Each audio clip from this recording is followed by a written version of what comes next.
And so we find ourselves on the vicarage roof again.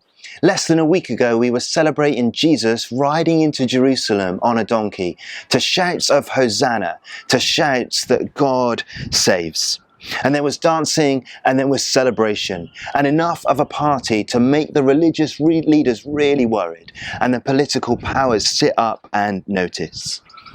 And we were part of the celebration, part of this fool's parade that included the weak and the rejected, and said that everybody is welcome. Was a new day finally dawning? Surely the disciples thought that it was their moment of victory. Jesus was making something of himself, and the disciples would finally be part of the somebody crowd. But we know that it wasn't going to be a victory that would be won through military force and human strength, but through divine surrender and sacrificial love. Because on this Friday, after Passover, where Jesus has taken bread and wine and made it about himself, made it about his body being broken open and his blood poured out.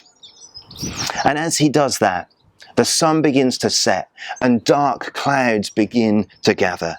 Lips tighten. Betrayal is murmured. Fists become clenched, and shouts of Hosanna turn to shouts of crucifixion. And Jesus is no longer at the center of the city, but he is on the edge of the city. No longer robed as a king, but naked. No longer lifted up, but beaten down and nailed to a plank of wood. Jesus wasn't setting himself up to be the great somebody. As the Apostle Paul would later pen in a poem, Jesus made himself nothing by taking the very nature of a servant, being made in human likeness and being found in appearance as a man. He humbled himself by becoming obedient to death, even death on a cross. And it's really hard to get our heads and certainly our hearts around. But as the darkness gathers, as human brutality and sin displays its worst, and as the sun sets on a day that is far from good, Jesus absorbs in himself and his death all of the hate, all of the evil, and all of the brokenness that the world could throw at God and one another. And Jesus somehow embraces and absorbs the darkness and division so that we can know and approach him who is light and love inexplicable. Paul's letter to the Corinthians tells us that the cross is foolishness to the world, but to those who are being saved, it is the power of God. And the cross shows us that hope never comes through violence or retribution, but always through vulnerability and trust in another way. Jesus prays, "Father, forgive them, for they do not know what they are doing." And the cross shows us that hope might seem fragile and that it treads a path of vulnerability, but that it is never defeated, not even in death.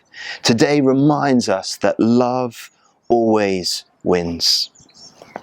Good Friday, in fact, points to a good God that chooses to enter into the brokenness of our world and chooses the path of the cross to unite all of creation once again. And Jesus receives in himself on the cross all of our brokenness, and we receive through him life and freedom. From death truly does come new life. And so as we are invited to take up this cross-shaped life, we find ourselves on this day emptied of our sin and free to love God, to love ourselves, to love one another, and to even love our enemies. And so, on Good Friday, as we wait in the darkness for resurrection, we are reminded that it is love that brought Jesus to this moment. And it's a love so strong that even death couldn't hold it for long.